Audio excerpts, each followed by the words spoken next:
ਹੁਣ ਤੁਸੀਂ Punjabi radio USA ਨੂੰ ਆਪਣੇ ਫੋਨ ਨੰਬਰਾਂ ਤੋਂ ਸੁਣ ਸਕਦੇ ਹੋ, ਜਿਸ ਦੇ ਵਿੱਚ USA ਦੇ ਲਈ 832 551 5029, 8325515029 ਜਾਂ 605 475 6868, 6054756868, UK ਦੇ ਲਈ 3300101100, 3300 101100, ਜਰਮਨੀ ਦੇ ਲਈ 51180904041511 80 90 40 41, ਫਰਾਂਸ ਦੇ ਲਈ 3318014255, 33 180 142 595, ਆਸਟ੍ਰੇਲੀਆ ਦੇ ਲਈ 612080805601, 6128080501। ਹੁਣ ਤੁਸੀਂ ਆਪਣੇ ਦੇਸ਼ਾਂ ਦੇ ਵਿੱਚੋਂ ਇਹਨਾਂ ਨੰਬਰਾਂ ਦੇ ਉੱਤੇ ਕਾਲ ਕਰਕੇ ਪੰਜਾਬੀ ਰੇਡੀਓ USA ਨੂੰ ਲਾਈਵ ਸੁਣ ਸਕਦੇ ਹੋ।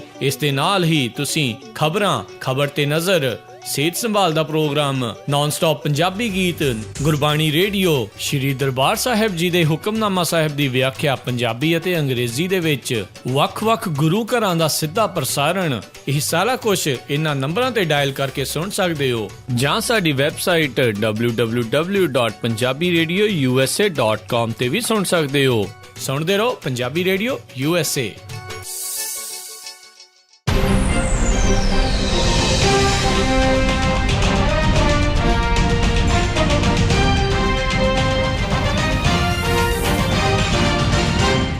ਪੰਜਾਬੀ ਰੇਡੀਓ USA ਸੁਣ ਰਹੇ ਸਾਰੇ ਹੀ ਮਾਣਯੋਗ ਅਤੇ ਸਤਿਕਾਰ ਸਰੋਤਿਆਂ ਨੂੰ ਪੰਜਾਬੀ ਰੇਡੀਓ USA ਦੀ ਟੀਮ ਅਤੇ ਮੇਰੇ ਰਾਜਕਨਵੀਰ ਸਿੰਘ ਵੱਲੋਂ ਆਪ ਜੀ ਨੂੰ ਬਹੁਤ ਪਿਆਰ ਸਤਿਕਾਰ ਸਹਿਤ ਦੋਨੋਂ ਹੱਥ ਜੋੜ ਕੇ ਨਿੱਘੀ ਜਿਹੀ ਸਤਿ ਸ੍ਰੀ ਅਕਾਲ।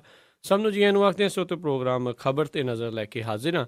ਅੱਜ ਦੇ ਇਸ ਪ੍ਰੋਗਰਾਮ ਦੇ ਵਿੱਚ ਸਾਡੇ ਨਾਲ ਪਟਿਆਲਾ ਸਟੂਡੀਓਜ਼ ਤੋਂ ਜੁੜਦੇ ਨੇ ਬਲਤੇਜ ਪੰਨੂ ਜੀ। ਬਲਤੇਜ ਪੰਨੂ ਜੀ, ਜੀ ਆਇਆਂ ਨੂੰ, ਸਤਿ ਸ੍ਰੀ ਅਕਾਲ ਹੈ ਜੀ। ਸਤਿ ਸ੍ਰੀ ਅਕਾਲ ਜੀ, ਧੰਨਵਾਦ ਜੀ, ਮਿਹਰਬਾਨੀ। ਸਾਡੇ ਅੱਜ ਦੇ ਇਸ ਪ੍ਰੋਗਰਾਮ ਨੂੰ ਵਿਸ਼ੇਸ਼ ਤੌਰ 'ਤੇ ਸਪਾਂਸਰ ਕਰਦੇ ਹਨ ਖਾਲਸਾ ਇੰਸ਼ੋਰੈਂਸ ਏਜੰਸੀ ਵਾਲੇ, ਜਿਨ੍ਹਾਂ ਦਾ ਫੋਨ ਨੰਬਰ 408 272 2500 408 272 2500। ਅਤੇ ਇਸ ਦੇ ਨਾਲ ਟਰੱਕਿੰਗ ਮਲਟੀ ਸਰਵਿਸਿਜ਼ ਵਾਲੇ, ਜੋ ਕਿ ਫੈਕਟਰਿੰਗ ਦੀਆਂ ਸੇਵਾਵਾਂ ਦਿੰਦੇ ਹਨ, ਅਤੇ ਤੁਸੀਂ ਉਹਨਾਂ ਦੇ ਨਾਲ ਸੰਪਰਕ ਕਰ ਸਕਦੇ ਹੋ 408 272 2600 ਦੇ ਉੱਤੇ, 408 272 2600 ਦੇ ਉੱਤੇ। ਅਤੇ ਬਲਤੇਜ ਪੰਨੂ ਜੀ, ਆਪਣੀ ਗੱਲਬਾਤ ਦਾ ਜਿਹੜਾ ਸਿਲਸਿਲਾ ਉਹ ਸ਼ੁਰੂ ਕਰਦੇ ਹਾਂ। ਪੰਜਾਬ ਦੀ ਸਿਆਸਤ ਜਿਹੜੀ ਆ ਜੀ ਹੁਣ ਇੱਕਦਮ ਜਿਹੜੇ ਜੀ ਅੰਗਾਰਿਆਂ ਦੇ ਵਾਂਗੂ ਗਰਮ ਹੋਣ ਵਾਲੀ ਆ, ਗਰਮ ਇੱਕ ਹਿਸਾਬ ਦੇ ਨਾਲ ਹੋ ਚੁੱਕੀ ਆ। ED ਤੋਂ ਬੁਲਾਵਾ ਆ ਗਿਆ ਮਜੀਠੀਆ ਜੀ ਨੂੰ। ਬਿਲਕੁਲ ਜੀ, ਇੰਨੀ ਜਿਹੜੀ ਠੰਡ ਪੈ ਰਹੀ ਹੈ ਜੀ, ਉਹਦੇ ਵਿੱਚ ਜਿਹੜਾ ਹੈ ਜੀ ਪੰਜਾਬ ਦੀ ਜਿਹੜੀ ਅਕਾਲੀ ਸਰਕਾਰ ਹੈ ਜੀ, ਅਕਾਲੀਆਂ ਨੂੰ ਮੁੜਕੇ ਆਉਣੇ ਸ਼ੁਰੂ ਹੋ ਗਏ ਜੀ। ਇੱਕਦਮ ਜਿਹੜਾ ਜੀ ਉਬਾਲ ਆ ਗਿਆ ਪੰਜਾਬ ਦੀ ਸਿਆਸਤ ਦੇ ਵਿੱਚ, ਕਿਉਂਕਿ ਇਨਫੋਰਸਮੈਂਟ ਡਾਇਰੈਕਟੋਰੇਟ ਨੇ ਲੰਮੀ ਜਿਹੜੀ ਦੀ ਇੰਤਜ਼ਾਰ ਤੋਂ ਬਾਅਦ ਆਖਿਰ ਜਿਹੜਾ ਬਿਕਰਮ ਸਿੰਘ ਮਜੀਠੀਆ ਹੋਰਾਂ ਨੂੰ ਸੰਮਣ ਦੇ ਦਿੱਤਾ, ਜਦੋਂ ਉਹ ਘਰੇ ਨਹੀਂ ਸੀਗੇ, ਔਰ ਉਹਨਾਂ ਨੂੰ ਇਨਫੋਰਮ ਜਿਹੜਾ ਕਰ ਦਿੱਤਾ ਗਿਆ, ਔਰ 26 ਤਰੀਕ ਨੂੰ ਉਹਨਾਂ ਨੂੰ 11 ਵਜੇ ਜਿਹੜਾ ਜੀ ਇਨਫੋਰਸਮੈਂਟ ਡਾਇਰੈਕਟੋਰੇਟ ਦੇ ਦਫ਼ਤਰ ਦੇ ਵਿੱਚ ਹਾਜ਼ਰ ਹੋਣ ਦੇ ਵਾਸਤੇ ਆਖਿਆ ਗਿਆ ਜੀ। ਲੰਮੀ ਚੌੜੀ ਸਵਾਲਾਂ ਦੀ ਲਿਸਟ ਜਿਹੜੀ ਹੈ ਜੀ ਉਹ ਇਨਫੋਰਸਮੈਂਟ ਡਾਇਰੈਕਟੋਰੇਟ ਨੇ ਤਿਆਰ ਕੀਤੀ ਹੈ, ਜਿਹੜੇ ਤਕਰੀਬਨ 100 ਦੇ ਕਰੀਬ ਜਿਹੜੇ ਆ ਜੀ ਉਹ ਦੱਸੀਦੇ ਨੇ ਜੀ। ਇਹਦੇ ਵਿੱਚ 3 ਜਿਹੜੇ ਅਹਿਮ NRIs ਨੇ, ਜਿਹੜੇ ਕੈਨੇਡਾ ਦੇ ਵਿੱਚ ਐਡਮੰਟਨ ਸ਼ਹਿਰ ਦੇ ਵਿੱਚ ਰਹਿੰਦੇ ਨੇ, ਪਿੰਦੀ ਹੁਰੀ, ਉਹਦੇ ਬਾਰੇ ਦੇ ਵਿੱਚ ਵੀ ਜਿਹੜੀ ਹੈ ਜੀ ਪੁੱਛਗਿੱਛ ਬਿਕਰਮ ਸਿੰਘ ਮਜੀਠੀਆ ਹੋਰਾਂ ਤੋਂ ਕੀਤੀ ਜਾਣੀ ਹੈ। ਮਾਮਲਾ 6000 ਕਰੋੜ ਰੁਪਈਏ ਦੇ ਲੈਣ ਦੇਣ ਦਾ। ਚੁੰਨੀ ਲਾਲ ਗਾਬਾ ਦੀ ਡਾਇਰੀ ਜਿਹੜੀ ਸੀ, ਉਹਦੇ ਤੋਂ ਸਾਰਾ ਕੁਝ ਜਿਹੜਾ ਫੜਿਆ ਗਿਆ ਸੀਗਾ। ਹੁਣ ਤੱਕ ਇਸ ਮਾਮਲੇ ਦੇ ਵਿੱਚ ਸਰਵਣ ਸਿੰਘ ਫਲੌਰ, ਉਹਦੇ ਮੁੰਡੇ ਦਮਨਵੀਰ ਸਿੰਘ, ਅਵਿਨਾਸ਼ ਚੰਦਰ ਜਿਹੜਾ ਚੀਫ ਪਾਰਲੀਮਾਨੀ ਸੈਕਟਰੀ ਹੈ, ਸੰਤੋਖ ਚੌਧਰੀ ਜਿਹੜੇ ਕਾਂਗਰਸ ਦੇ ਮੈਂਬਰ ਪਾਰਲੀਮੈਂਟ ਨੇ, ਕਮਲਜੀਤ ਸਿੰਘ ਹੇਅਰ ਜਿਹੜਾ NRI ਸਭਾ ਦਾ ਸਾਬਕਾ ਪ੍ਰਧਾਨ ਹੈ, ਤੇ ਇਹਦੇ ਵਰਗੇ ਕਈ ਹੋਰਾਂ ਤੋਂ ਜਿਹੜੀ ਹੈ ਜੀ ਉਹ ਪੁੱਛਗਿੱਛ ਕੀਤੀ ਜਾ ਚੁੱਕੀ ਹੈ ਜੀ। ਤੇ ਪੁੱਛਗਿੱਛ ਕਰਦਿਆਂ ਦੀ ਜਿਹੜੀ ਕਹਾਣੀ ਹੈ ਉਹ ਆਫਟਰ ਆਲ ਇੱਥੇ ਆ ਕੇ ਜਿਹੜੀ ਹੈ ਜੀ ਉਹ ਪਹੁੰਚੀ ਹੈ। ਇਹ ਕਿਹਾ ਜਾਂਦਾ ਹੈ ਕਿ ਜਿਹੜਾ ਭੋਲੇ ਵਾਲੇ ਕਾਂਡ ਦੇ ਵਿੱਚ ਇੱਕ ਬਿੱਟੂ ਔਲਖ ਜਿਹੜਾ ਫੜਿਆ ਹੋਇਆ ਜੀ, ਉਹਦੇ ਪਰਿਵਾਰ ਦੇ ਵੱਲੋਂ ਕੁਝ ਜਿਹੜੀ ਇਨਫੋਰਮੇਸ਼ਨ ਹੈ ਜੀ ਉਹ ED ਤੱਕ ਪਹੁੰਚਦੀ ਕੀਤੀ ਗਈ ਸੀ, ਜਿਹਦੇ ਤੋਂ ਬਾਅਦ ਜਿਹੜਾ ਜੀ ਇਹ ਸਾਰਾ ਮਾਮਲਾ ਸਾਹਮਣੇ ਆਉਣਾ ਸ਼ੁਰੂ ਹੋਇਆ। ਬਿਕਰਮ ਸਿੰਘ ਮਜੀਠੀਆ ਹੋਰਾਂ ਨੇ ਕਿਹਾ ਕਿ ਮੈਂ ਇਸ ਮਾਮਲੇ ਦੇ ਵਿੱਚ ਪੂਰਾ ਸਹਿਯੋਗ ਜਿਹੜਾ ਜੀ ਉਹ ਇਨਫੋਰਸਮੈਂਟ ਡਾਇਰੈਕਟੋਰੇਟ ਨੂੰ ਦੇਵਾਂਗਾ। ਜੀ। ਅਤੇ ਇਸ ਚੀਜ਼ ਨੂੰ ਦੇਖਦੇ ਹੋਏ ਹੁਣ ਜਿਹੜੀ ਅਕਾਲੀ ਸਰਕਾਰ ਦਾ ਗੱਠਜੋੜ ਹੈ, ਜਿਨ੍ਹਾਂ ਦੇ ਨਾਲ ਪੰਜਾਬ ਭਾਜਪਾ, ਉਹਨਾਂ ਨੇ ਮਜੀਠੀਆ ਹੋਣਾ ਦਾ ਅਸਤੀਫਾ ਮੰਗ ਲਿਆ। ਜੀ ਐਕਚੁਅਲੀ ਹੁਣ ਤੱਕ ਜਿਹੜੀ ਪੰਜਾਬ ਭਾਜਪਾ ਕਮਲ ਸ਼ਰਮਾ ਉਹ ਅਵਿਨਾਸ਼ ਚੰਦਰ ਦਾ ਅਸਤੀਫਾ ਤਾਂ ਮੰਗਦੇ ਰਹੇ ਆ ਜੀ। ਜੀ ਜੀ ਇਹ ਕਹਿੰਦੇ ਰਹੇ ਆ ਕਿ ਉਹ ਅਸਤੀਫਾ ਦੇਵੇ ਜਿਹੜਾ ਕਿ ਚੀਫ ਪਾਰਲੀਮਾਨੀ ਸੈਕਟਰੀ ਆ, ਪਰ ਬਿਕਰਮ ਸਿੰਘ ਮਜੀਠੀਆ ਦਾ ਅਸਤੀਫਾ ਨਹੀਂ ਸੀ ਉਹ ਮੰਗਦੇ। ਹੁਣ ਪੰਜਾਬ ਭਾਜਪਾ ਨੇ ਇਹ ਕਿਹਾ ਕਿ ਬਿਕਰਮ ਸਿੰਘ ਮਜੀਠੀਆ ਹੋਰਾਂ ਵੀ ਆਪਣੇ ਅਹੁਦੇ ਤੋਂ ਜਿਹੜਾ ਜੀ ਉਹ ਅਸਤੀਫਾ ਦੇਣ। ਕਮਲ ਸ਼ਰਮਾ ਨੇ ਇਹ ਗੱਲ ਕਹੀ ਹੈ ਕਿ ਜੇ ਉਹ ਇਹਦੇ ਵਿੱਚ ਸਾਫ਼ ਹੋ ਕੇ ਨਿਕਲਦੇ ਨੇ, ਭਾਵ ਕਿ ਉਹਨਾਂ ਦੇ ਉੱਤੇ ਕੋਈ ਜਿਹੜਾ ਦੋਸ਼ ਨਹੀਂ ਸਾਬਤ ਜਿਹੜਾ ਹੁੰਦਾ, ਤੇ ਫਿਰ ਬੇਸ਼ੱਕ ਉਹ ਅਹੁਦੇ ਦੇ ਉੱਤੇ ਆ ਜਾਣ। ਜੀ ਕਾਂਗਰਸ ਜਿਹੜੀ ਹੈ ਜੀ ਉਹਨੇ ਵੀ ਅਸਤੀਫਾ ਮੰਗਿਆ, PPP ਵਾਲਿਆਂ ਨੇ ਵੀ ਅਸਤੀਫਾ ਜਿਹੜਾ ਜੀ ਉਹ ਮੰਗਿਆ, ਆਮ ਆਦਮੀ ਪਾਰਟੀ ਨੇ ਵੀ ਅਸਤੀਫਾ ਜਿਹੜਾ ਜੀ ਉਹ ਬਿਕਰਮ ਸਿੰਘ ਮਜੀਠੀਆ ਦਾ ਮੰਗਿਆ। ਜੀ ਪ੍ਰੈਸ਼ਰ ਤਾਂ ਜਿਹੜਾ ਜੀ ਉਹ 4 ਚਫੇਰੇ ਤੋਂ ਇਸ ਵੇਲੇ ਪੈਣਾ ਸ਼ੁਰੂ ਹੋ ਗਿਆ। ਪਰ ਬਾਦਲ ਸਾਹਿਬ ਜਿਹੜੇ ਨੇ ਜੀ ਉਹ ਕਮਾਲ ਨੇ। ਉਹ ਪਹਿਲਾਂ ਤਾਂ ਇਹ ਕਹਿੰਦੇ ਸੀਗੇ ਕਿ ਇਹ ਤਾਂ ਅਫਵਾਹਾਂ ਨੇ, ਅਖਬਾਰੀ ਖਬਰਾਂ ਦੇ ਉੱਤੇ ਯਕੀਨ ਕਰਕੇ ਅਸਤੀਫਾ ਥੋੜੀ ਨਾ ਲੈ ਲਈਦਾ, ਫਿਰ ਸਰਕਾਰ ਕਿਵੇਂ ਚੱਲੂਗੀ। ਜੀ ਹੁਣ ਜਦੋਂ ਸੰਮਣ ਜਾਰੀ ਹੋ ਗਏ, ਹੁਣ ਉਹਨਾਂ ਨੇ ਆਪਣਾ ਬਿਆਨ ਹੋਰ ਬਦਲ ਲਿਆ। ਕਹਿੰਦੇ ਜੀ ਸੰਮਣ ਜਿਹੜੇ ਨੇ, ਸੰਮਣ ਦੇਣ ਦੇ ਨਾਲ ਕੋਈ ਬੰਦਾ ਦੋਸ਼ੀ ਥੋੜੀ ਹੋ ਜਾਂਦਾ। ਉਹ ਕਹਿੰਦੇ ਜਿਹੜੇ ਸੰਮਣ ਦਿੱਤੇ ਜਾਂਦੇ ਆ ਉਹ ਤਾਂ ਐਵੇਂ ਕਈ ਵਾਰੀ ਜਾਣਕਾਰੀ ਲੈਣ ਦੇ ਵਾਸਤੇ ਜਿਹੜੇ ਉਹ ਦਿੱਤੇ ਜਾਂਦੇ ਆ। ਸ਼ਾਇਦ ਬਾਦਲ ਸਾਹਿਬ ਕਾਨੂੰਨ ਦੀ ਪ੍ਰਕਿਰਿਆ ਤੋਂ ਜਾਣੂ ਨਿਗੇ, ਕਹਿਣ ਨੂੰ ਉਹ ਇੰਨੀ ਵਾਰੀ ਮੁੱਖ ਮੰਤਰੀ ਜਿਹੜੇ ਉਹ ਬਣ ਚੁੱਕੇ ਨੇ ਕਿ ਸੰਮਣ ਜਿਹੜੇ ਨੇ ਉਹ ਜਾਰੀ ਕਦੋਂ ਕੀਤੇ ਜਾਂਦੇ ਨੇ। ਮੇਰਾ ਖਿਆਲ ਜੇ ਇਹਦੀ ਉਹ ਡੀਟੇਲ ਪੜ੍ਹ ਲੈਣ ਤੇ ਸ਼ਾਇਦ ਹੋ ਸਕਦਾ ਉਹਨਾਂ ਦੀ ਜਾਣਕਾਰੀ ਦੇ ਵਿੱਚ ਕੁਝ ਜਿਹੜਾ ਉਹ ਵਾਧਾ ਹੋ ਜੇ।